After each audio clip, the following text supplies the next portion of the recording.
Says I am live. How's the lighting? Not so good. Let's see if we can fix that a little bit. It's a little dim. I just didn't want lights in my face. Happy holidays. I don't imagine anyone's online yet. Maybe no one's going to be. It is the day after Christmas, after all. People are kind of busy. They're doing their thing. Good morning. Let me try to make these small adjustments. Unfortunately, one adjustment I can't adjust is removing my glasses because I can't see the screen that you're looking at. But hey, I got my bells on. So happy holidays. We're going to have some fun today and talk about what is Christmas, where did it come from? As with most holidays, and especially spiritual histories, they're convoluted, they're inaccurate, they are changed over time, and they're very hard to kind of track. And it can be a lot of fun because what I find as we go down the underground stream, which is the reference of the true history and origins of things, is that when I find the true origins of things and the true histories of things, it doesn't dispel it. For many people, they think, well, it's not as beautiful as it was, or it's not because they like the myth, they like the mystery, they like the fiction more. Personally, I don't. This is just a terrible picture.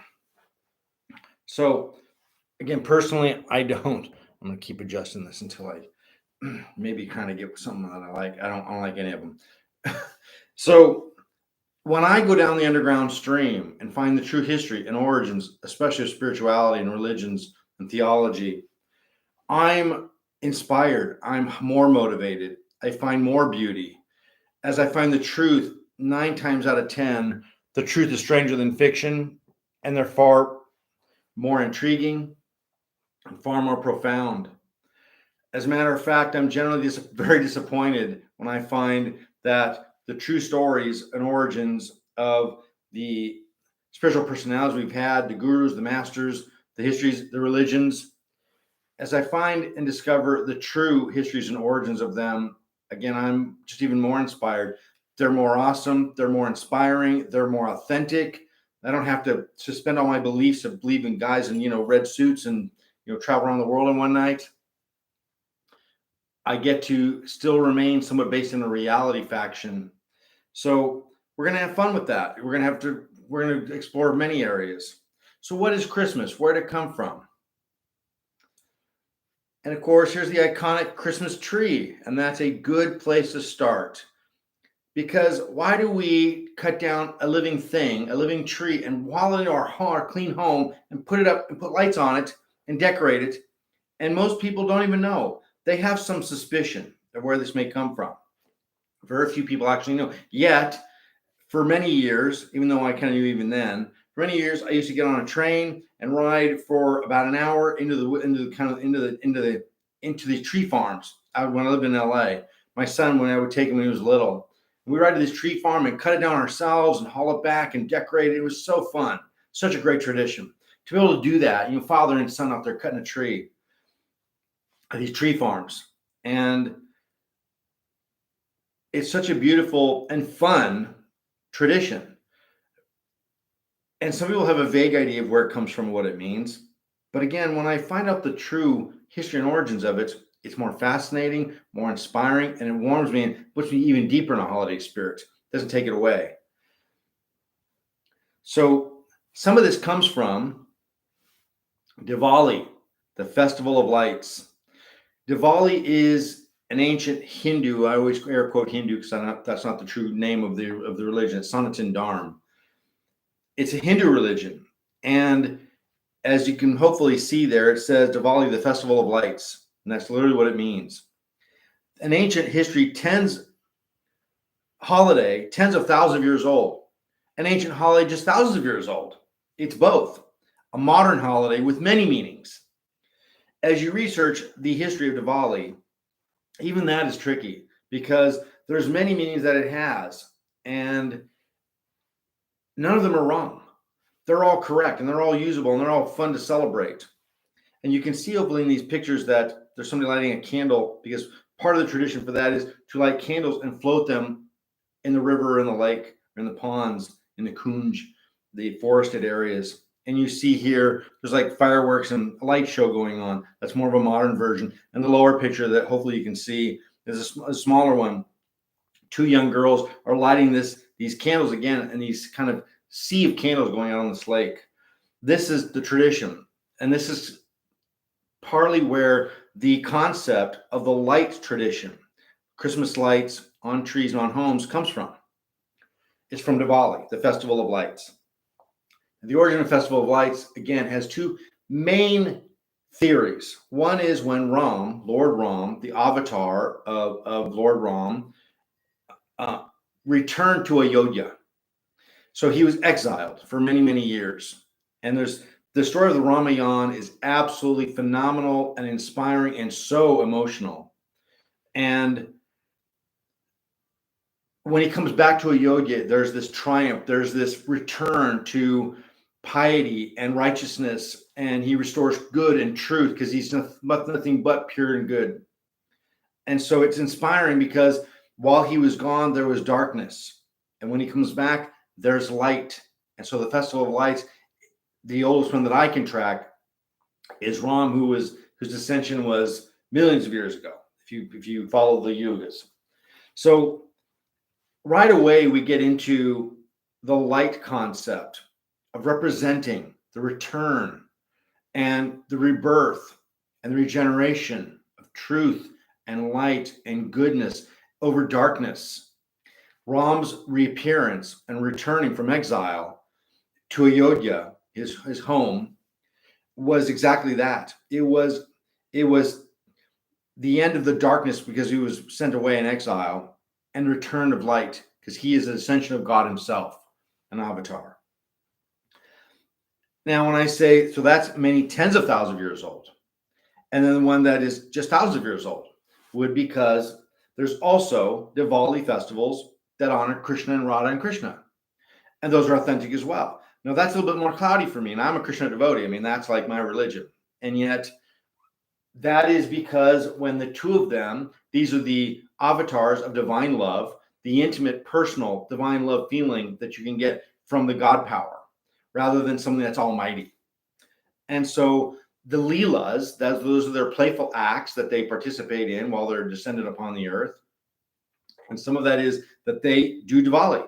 Them and the gopis, their friends and associates, they cast these candles out on the water, and there's all these playful things that take place between them. And it's very inspiring, very beautiful. So there are people that feel that the origins of Diwali are from Radha Krishna, and some of that accept that its origins from Ram. Honestly, it makes no difference because, again, the true name of the religion of Hinduism is Sanatan Dharma. Sanatan meaning eternal, and Dharma meaning truth. So there is no time concept in the same way.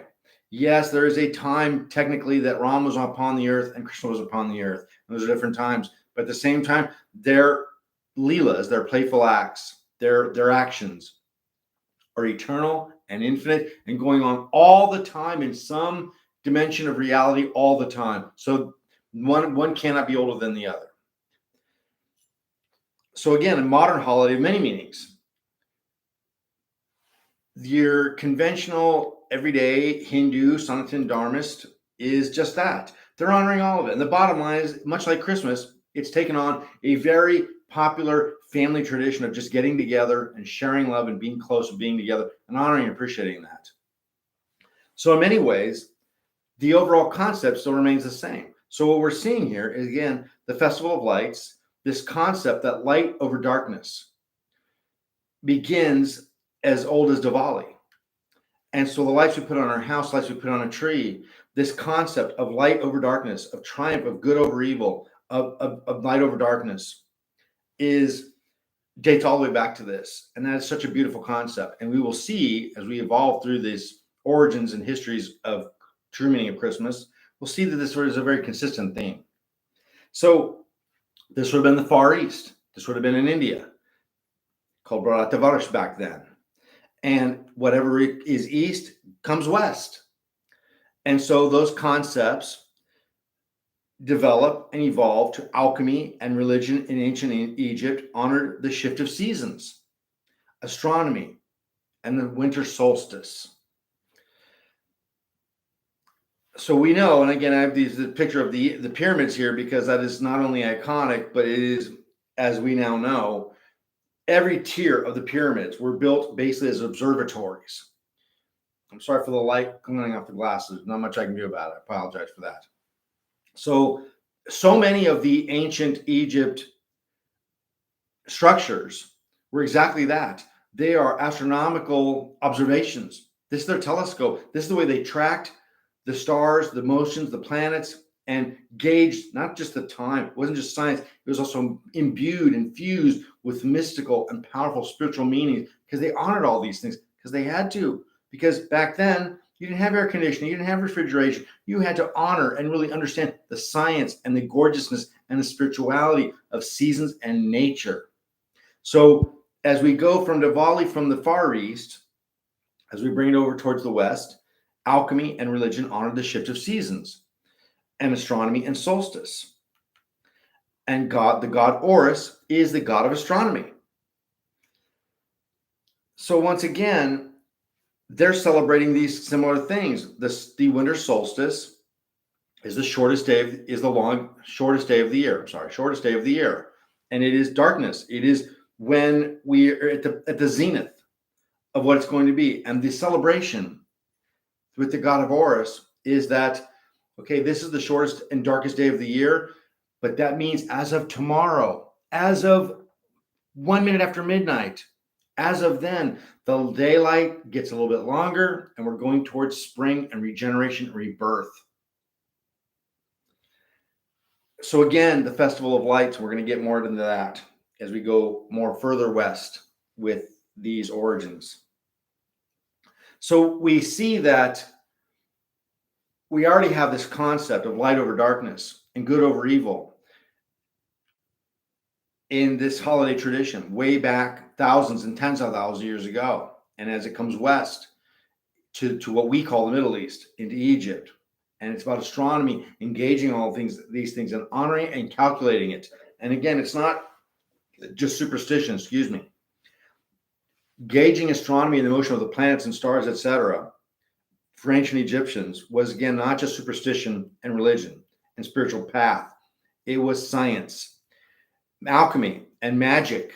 And I'm air quoting because we have sort of different connotations about that.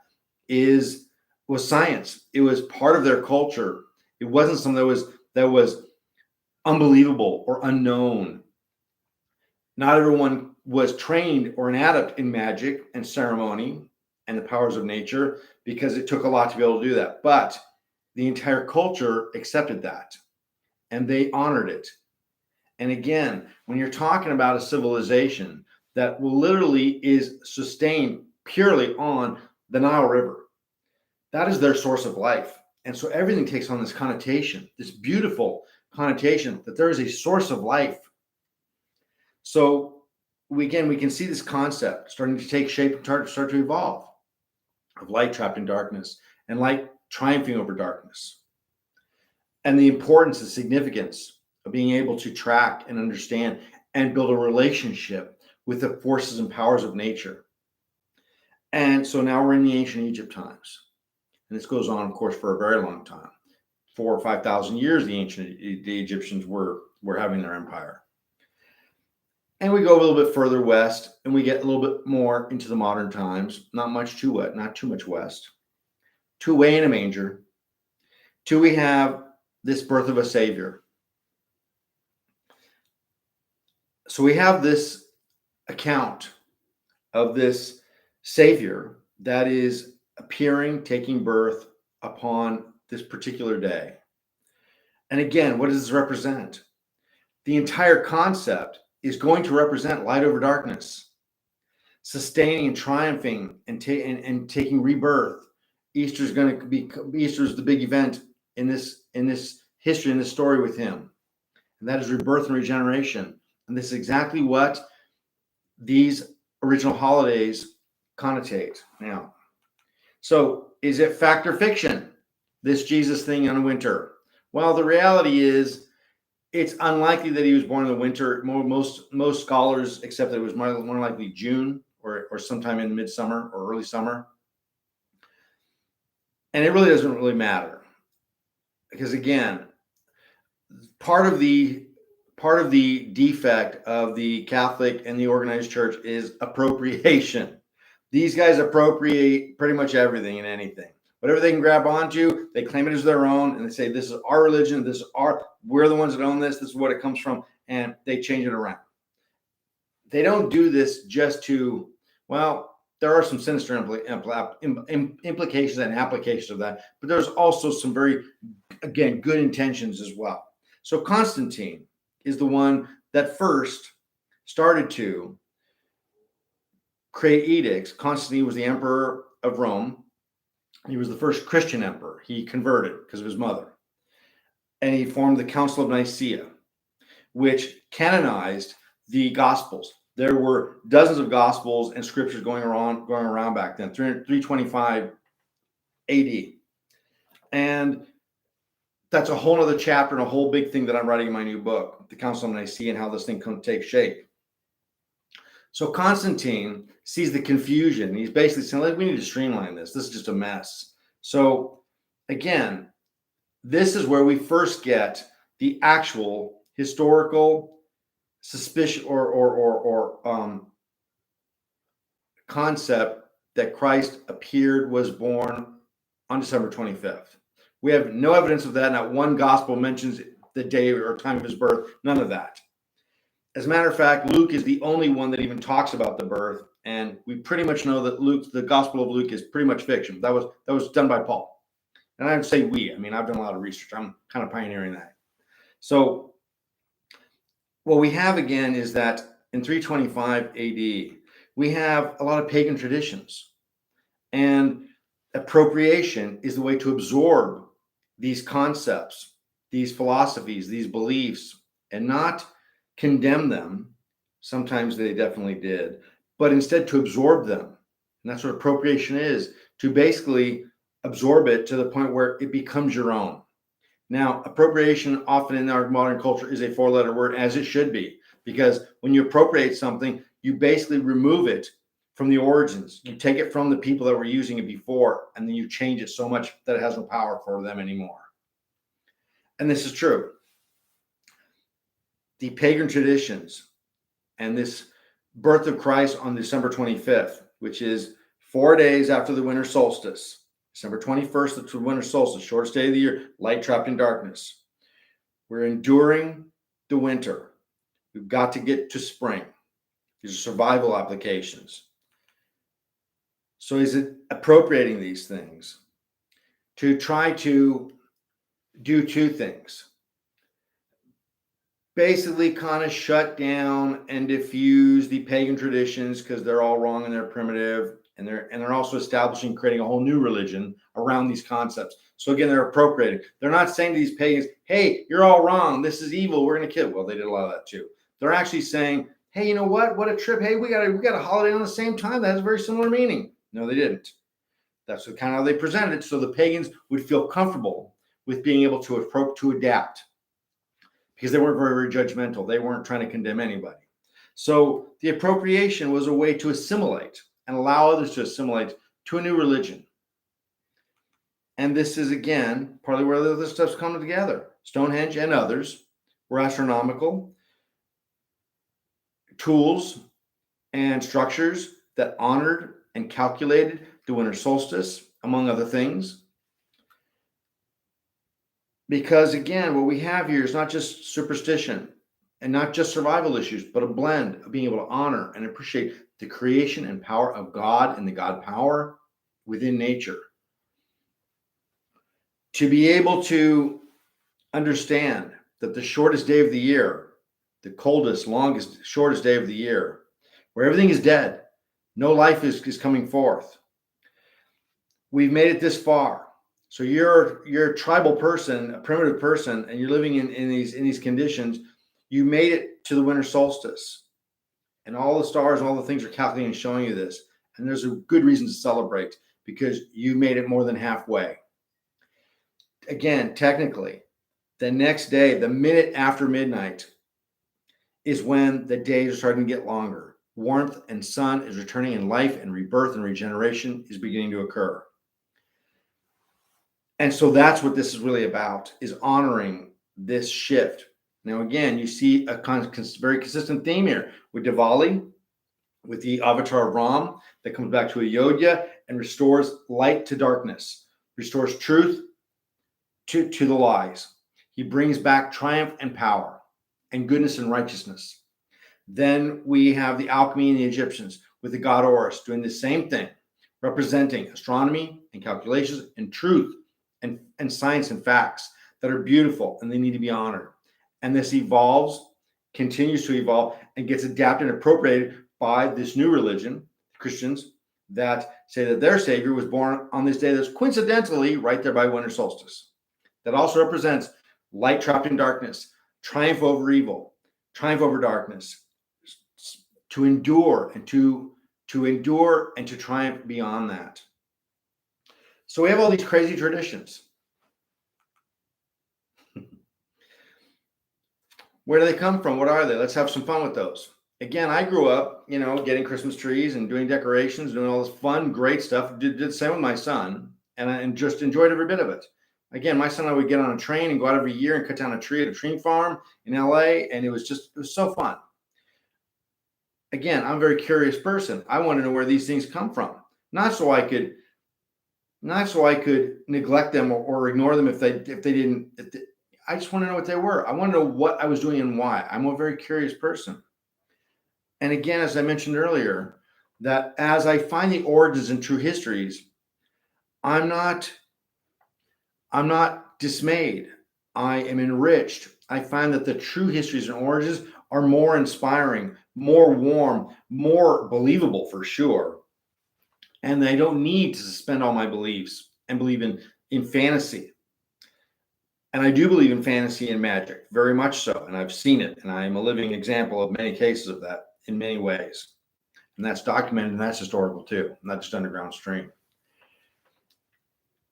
And I think that's kind of what I like to do with these streams, is to be able to share the truth of these things, not to condemn the current traditions that are popular in culture, but to bring depth and layers to them, to bring a more enriched tapestry of them, so we can appreciate all the layers.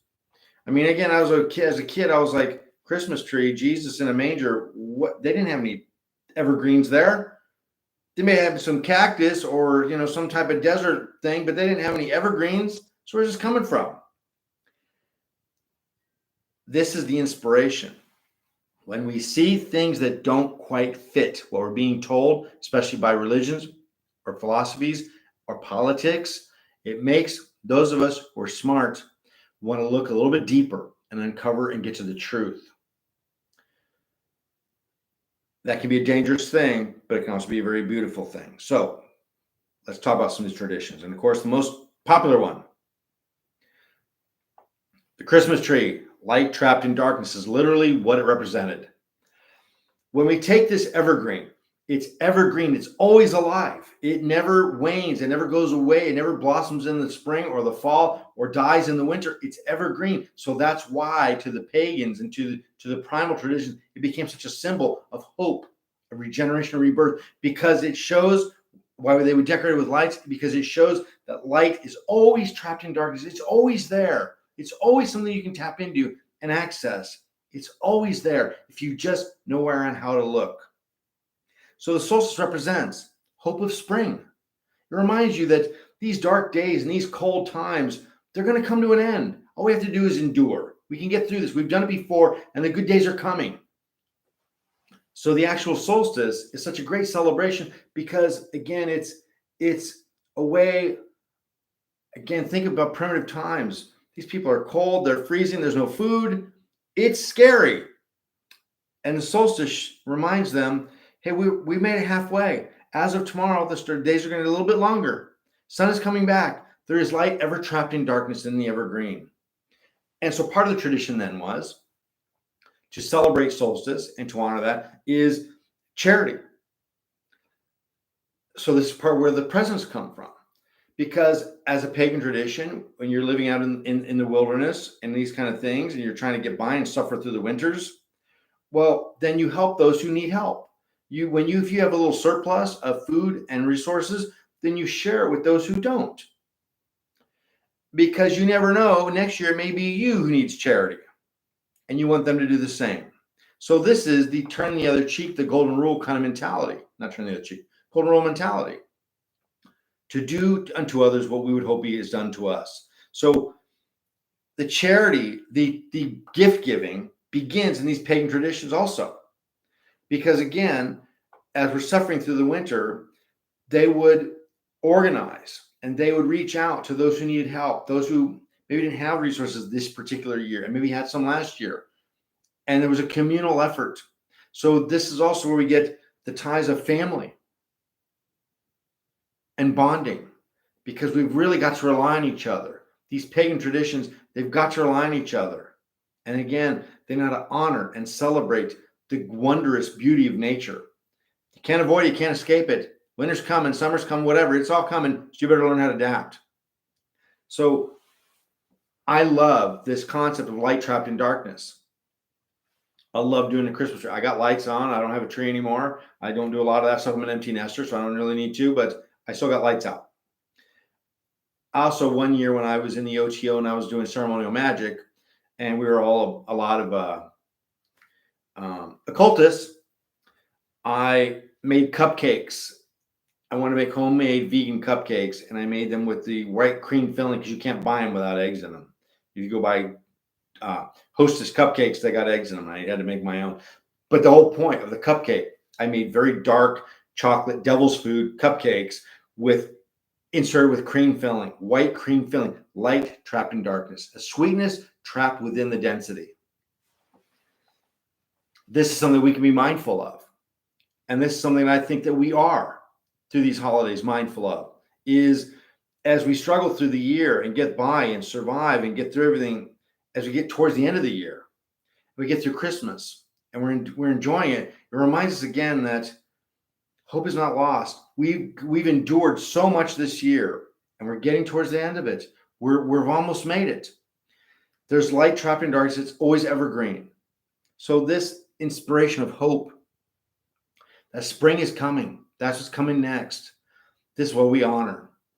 And whether it's Diwali, Ram's return to Ayodhya, or whether it's Krishna's playful acts with Radha, or whether it's the god Horus bringing the astronomy and magic of science to light, whether it is a savior born in a manger that represents savior, that represents salvation and the return of light over darkness. Beautiful concepts, all told in different ways. And then, of course, crazy traditions, Santa Claus. Where'd this come from? Most of us are pretty familiar with this too. Saint Claus, a German saint.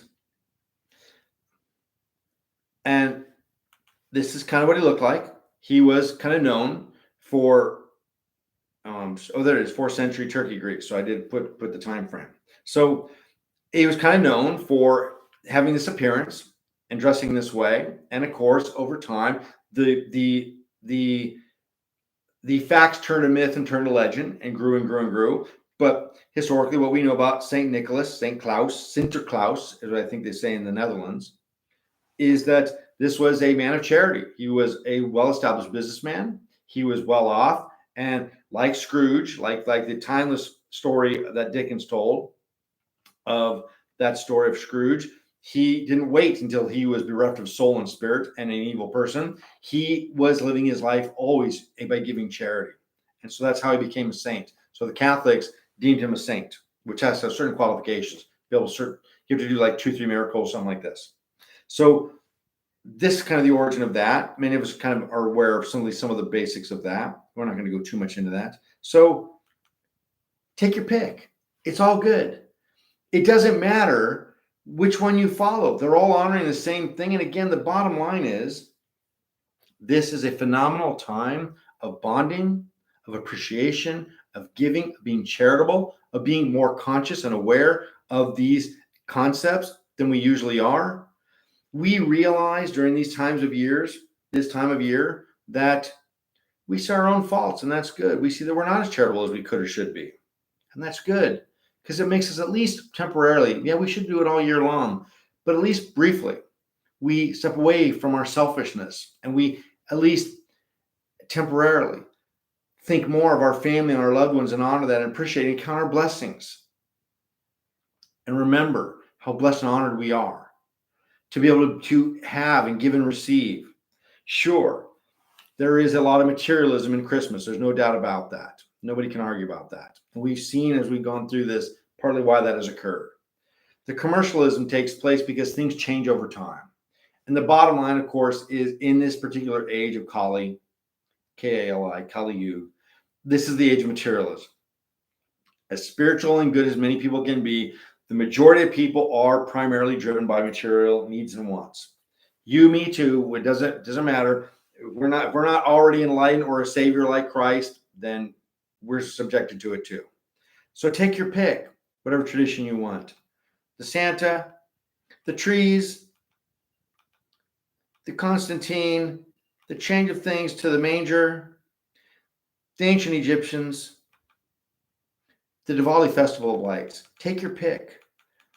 You can't go wrong because if you're honoring and appreciating these things, you are indeed living the spirit of Christmas. By the way, I want to throw that in there too. Christmas. The term, of course, the word, of course, is Christ Mass. Mass being the get together and the meaning of it. And Christ, of course, literally means the anointed one. Now, many of those who are Hindu, Sanatan Dharmas, we also see the connection there. Krishna, which I'm a devotee of, the meaning of that is the dark one. I don't mean dark as in like darkness. Krishna is known like Shiva for having like a blue sapphire body and skin. And so anointed is to cover something or provide some kind of ointment or something that's holy and sacred. So the name Krishna really does mean kind of anointed. And so, and mass in Sanskrit also means that to come together. So there are a lot of theories, and I like to buy into this one as well, that Krishna Mass, Christmas, the word Christ is kind of borrowed also from, appropriated from that concept as well. And again, take your pick. Doesn't really matter which one, whatever one you like. You want to put a Christmas tree up? You want to put lights on the roof? I used to put lights all over my roof because I told my son, if we don't put lights all over the roof, how's Santa going to see us? We got to stand apart. You want Santa to come, don't you? I got my son, he was 8 years old, up on the roof. Help me put up lights. We like decked it out. We covered it. Because I said, look, he's flying very fast. This guy's we got to make this place shine like the sun. So take your pick. They're all good. They're all beautiful. And they all have similar concepts. And again, I'm saying them again and again and again because they're so beautiful. Light over darkness. Light trapped in darkness. The evergreen tree in an ever fashion of just representing eternal and ongoing life. That no matter how much things change, they also always stay the same. The winter solstice is a celebration and honor of the natural forces of darkness being triumphed over by light. That on the winter solstice day, the 21st, which has been appropriated to the 25th with the Christians, they always got to change things around. Again, reminds us that we've done the hard part. We've stuck through. We finally have made it through the hard. We are now 51% of the way there. How far can a dog run through the forest? Halfway, because then he's running out. So once we have reached the solstice, we are on our way out of the darkness and the cold and the lack of food and the things that the tribal and primitive people had to deal with. The new days of regeneration, rebirth were coming. So again, take your pick. It's all good. Whatever traditions you want. It doesn't really matter. The commercialism is a byproduct. We don't have to participate in it. And even if we do, keep in mind, when you give from the heart, the charity, give things that people need. This is a time of year where we get to do that, where we're not always conscious of it. It doesn't make us bad people, kind of, but it doesn't merely make us bad people. We are normal people. We're regular people. We have our faults and our defects. Yes, we should be charitable all the time and have these bonding concepts within our heart all the time and think of God more. But since we don't, Part of God's grace is to establish these holidays like Ram from Ayodhya, Diwali, and Radha Krishna, and Jesus in the manger, and these holidays honored by the solstices and Stonehenge and the pyramids. Holidays are the historical events that can mark these concepts so we can honor and appreciate them because we're defective, stupid human beings. We don't think about it all the time. And so when a holiday comes, we get an opportunity to immerse ourselves in a concept that we should have more often. It gives us more than a temporary time to be able to do so, but it gives us an opportunity to remain that way and to continue to carry it on. As we get older and mature, most of us do. Many people don't. But again, it's an opportunity. This is what the underground stream is all about. The underground stream that I present here is always about straightening out the crooked ways. That little highway picture, knowledge is a highway with just one destination. What we want to do is we want to slowly straighten out that tangled up mess until it becomes knowledge is a highway with just one destination, until it becomes truth. A straight line from where we are to truth. I guess I do have a bit of a reputation for taking a lot of the common concepts and conceptual content about traditions and holidays and religions, throwing them under the bus. Well, because most of them are made up and wrong. So I'm guilty of that. But again, the underground stream and spiritual triangle, and the reason I do these things is to straighten out the crooked ways, because as I mentioned from the beginning here, these are opportunities. I never lost. Really bad lag, somebody says, so there must be a delay. That happens. I'm sorry about that. YouTube, what can I do? So I never lose my affection and my admiration and my adoration for the meanings of holidays and spiritual paths. It only makes them even deeper and more personal, because as I find the truth by researching and going down the tunnel, going into the underground stream to find the truths. As I mentioned at the beginning of this, I find the truths are more intriguing, more inspiring, more factual. They're more awesome. They're more, awesome. They're filled with awe. And this is the opportunity that we can have to be able to participate in these things, to go towards the truth, go towards the light trapped in darkness, the truth trapped in ignorance, that we can honor and appreciate. So, real short little presentation today. You got holiday things to do. Hopefully you got people and family to visit with and talk to. I really don't, but thank you for spending time with me. I don't know if anybody has any questions. Somebody just said really bad lag. So if you get a moment, it's the holiday, why not? Go ahead and like the channel. Visit the website, spiritualtriangle.com.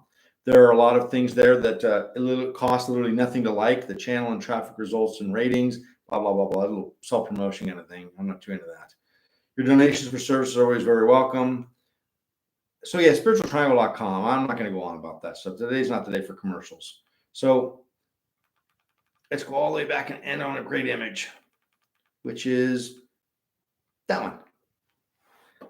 Again, it's a lot of fun. We can do both. These ancient religions and ancient traditions have always spoke of the same exact concept, that we need to be aware of light over darkness, that truth can triumph, and that it's always on its way. And we can participate in that in an active participating role by decorating all these things. While we're doing it, the whole point is to be conscious while you're doing it. Do you think there's any truth in the Bible? Wow, straight up. Okay, I am not much, to be totally honest with you, with this point blank question. I appreciate that. Thank you very much for just a straight up boom question. Takes some guts. Not much. Most of it is fiction. that, again, as I mentioned earlier, it is appropriated from truths. So Jesus was a historical figure. His name was Yeshua. He was known as Isa when he was in India and in Nepal, and he spent many years there. He spent almost 12, 13 years there.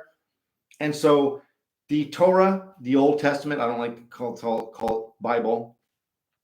There's the Gospels and there's the Torah, which is the Old Testament. There is factual historical events as in this concept, light trapped in the truth trapped in ignorance. They do exist, but they're not. The Bible and the Torah and both of these books, they are not accurate. They are appropriations of actual historical events, and they are contorted and twisted around to serve a particular agenda. Now, I am going to be exposing all of that in my new book called Into the Light, that explores historically all these things, and it's done in a fun narrative way. It's not done as an academic, like a textbook.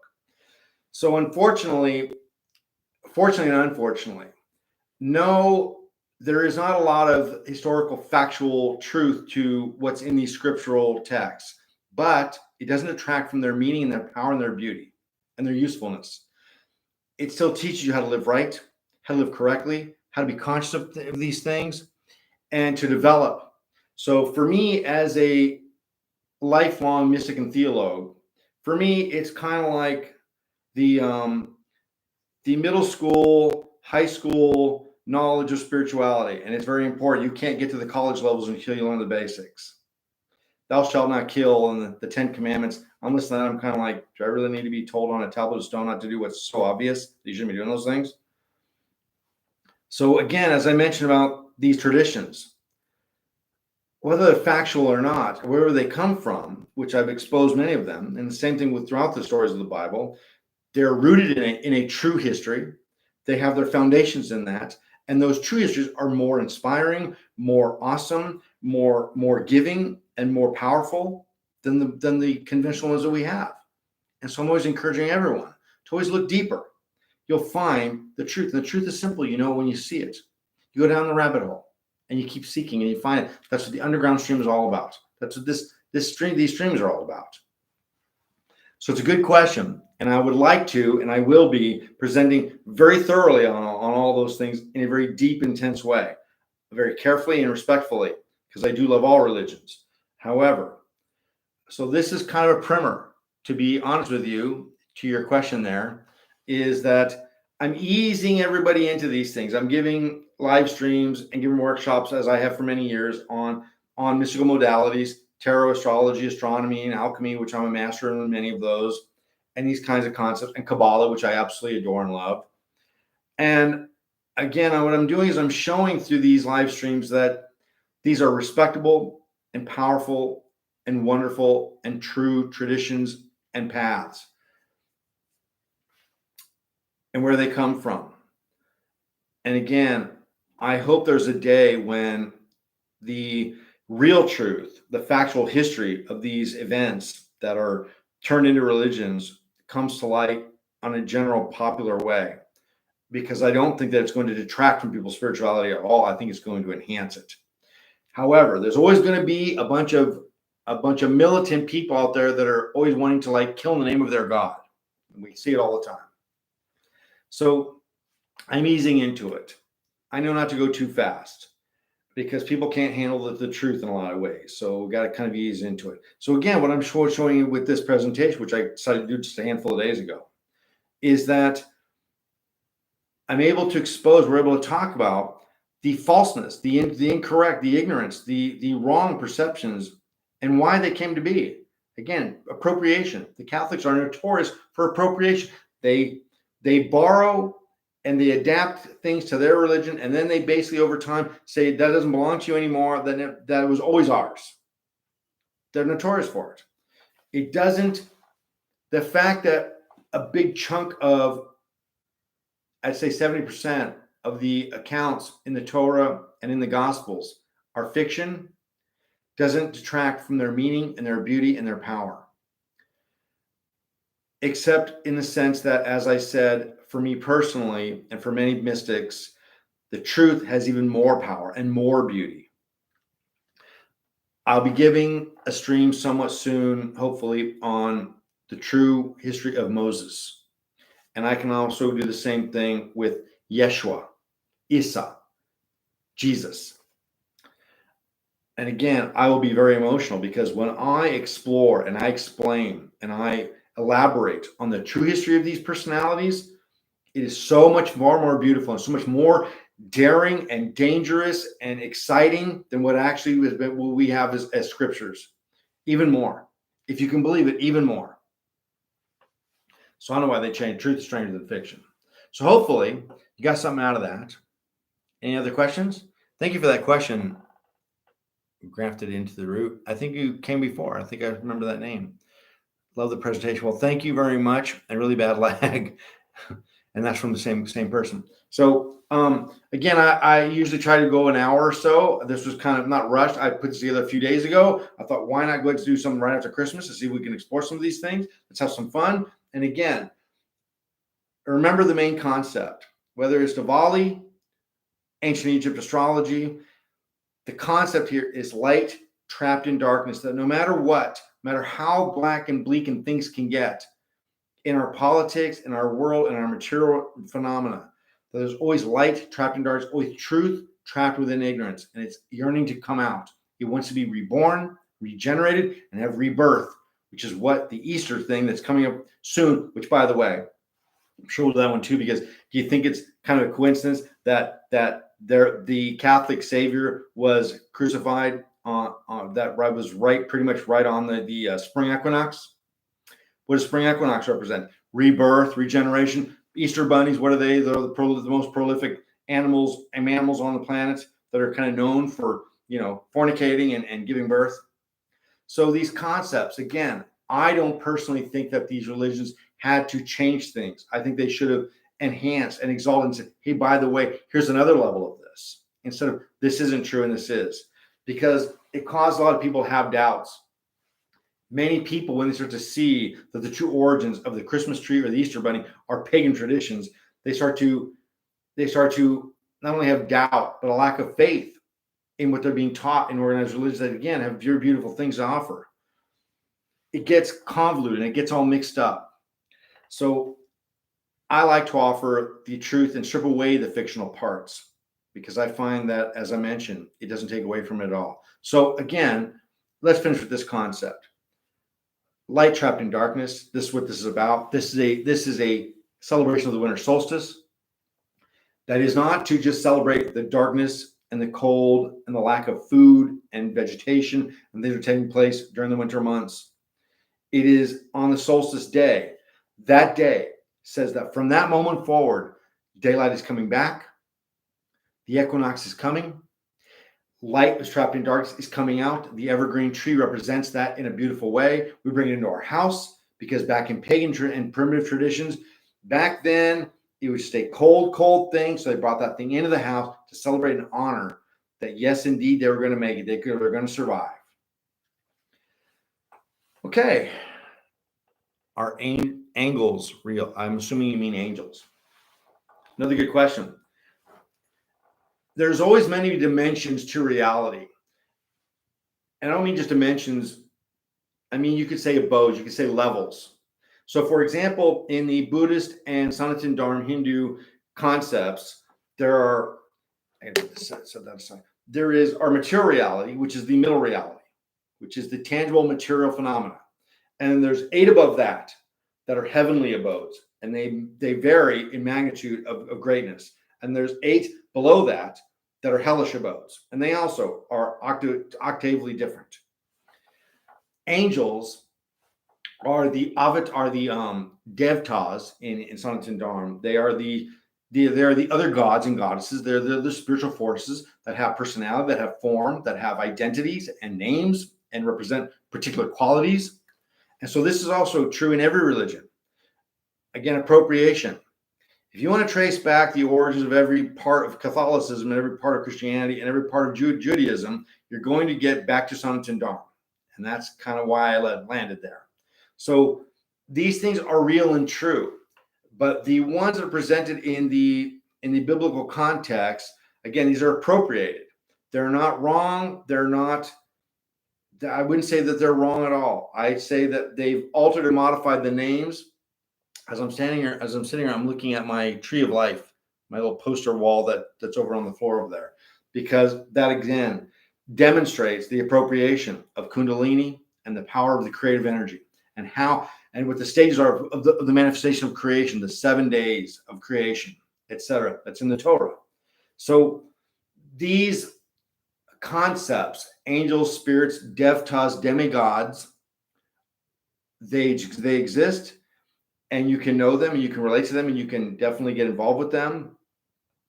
But the Western concept, the Western theological concept of them has been, again, very, very simplified and kind of dumbed down in a way that just makes it, again, for me, a little bit harder to believe, harder to accept. I don't need all that kind of fantasy. I like the real things a little bit more. Hopefully that answers your question. Any others? Thank you for the question, by the way. I love the interaction. I'm so used to being in front of people and having a room full of people to speak with when I present from over the years that I kind of miss that. I always like the energy of a live audience, and I always like the interaction with live audiences. And so often when I'm streaming, I don't get any feedback much. So thank you very much for participating. And again, I hope you had some fun. Again, I have a reputation that I'm always going to like throw things under the bus while I expose the truth. But again, that's never my intention. I'm always trying to show that everything can be beautiful. And while it is, in my opinion, inappropriate and unnecessary for the organized religions to lie to us on how they created these traditions, I don't think that's necessary. I don't agree with that. I think that's completely wrong. But again, to be able to see the beauty and the consistency of all of them. And again, I think that came very shining through as we talked about the origins of this concept of light trapped in darkness, going back tens of thousands of years to the avatar of Ram, returning to Ayodhya from exile with Sita, and that being Diwali, the festival of lights, that tens of thousands of years later becomes the celebrations and playful acts of Radha Krishna, the most intimate form of divine love, which is Ram come back. Ram comes back as Krishna, or Krishna came first as Ram. And now it's more personal and intimate.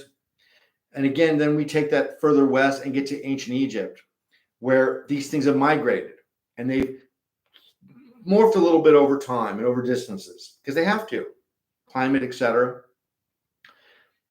And again, eventually, as it continues to move west into the European nations, where they do experience winter, they do experience snow and cold and things dying. And so those traditions take these alchemical and religious concepts and they adapt them to their cultures and their times and their circumstances. They don't live in the deserts and the wilderness. They live in forests where things are different. They've got a different set of adaptations they got to deal with. So they have a different way of teaching it. It takes on a different concept. But again, the consistency is always there. Whether it's Christianity, whether it's Diwali Festival of Lights in Sanatana Dharma Hinduism, whether it's the pagan traditions and primitive traditions throughout Europe, it all represents the main thing, which is light trapped in darkness is always there. And all we have to do is access it and uncover it and live with it. Spring is coming. No matter how harsh and dark winter can be, this is the day on the solstice, which for them is the 25th now, is when we get to honor and remind ourselves we've done the hard part, we've endured the most of it, and from this moment forward, light is on its way. We're on our way out. How far can a dog run into the forest? 50%, because then it starts running out. So we're on our way out. We're on our way to spring as of a few days ago. Okay, well, thank you very much. Any other questions, any comments? Again, I'm always accessible. You can email me, krishnanand@spiritualtriangle.com. That website has all my contact information. My life-mind.com is my clinical and behavioral one, where my books are. And also Spiritual Triangle is where I offer spiritual discourses and training sessions and some of those guidance. Spiritualtriangle.com and life-mind.com. Thank you very much for your time. Enjoy your holidays. And hey, Happy New Year, right? By the way, that was completely changed by the Romans too. Why do we have, that one kind of bothers me. The January for such an arbitrary random selection. Again, the new year should begin on the equinox, the spring equinox. That is when it all starts to shift and change. That should be the new year. That is the day that it all begins. That's where rebirth and regeneration starts. And it used to be until, again, Constantine, they changed it. I don't think it was Constantine, actually. It's another Roman emperor that changed the calendar. And somebody probably knows it, but I can't think of who it was. Anyway, they just kind of, it was like his own birthday or something. It was like, I'm going to make it January 1st. And we've been living with it ever since. Crazy. So, yeah, there you go. All right. I hope you've had some fun. I'll see you another time. We'll do another one soon. Okay. Happy holidays. Jingle bells.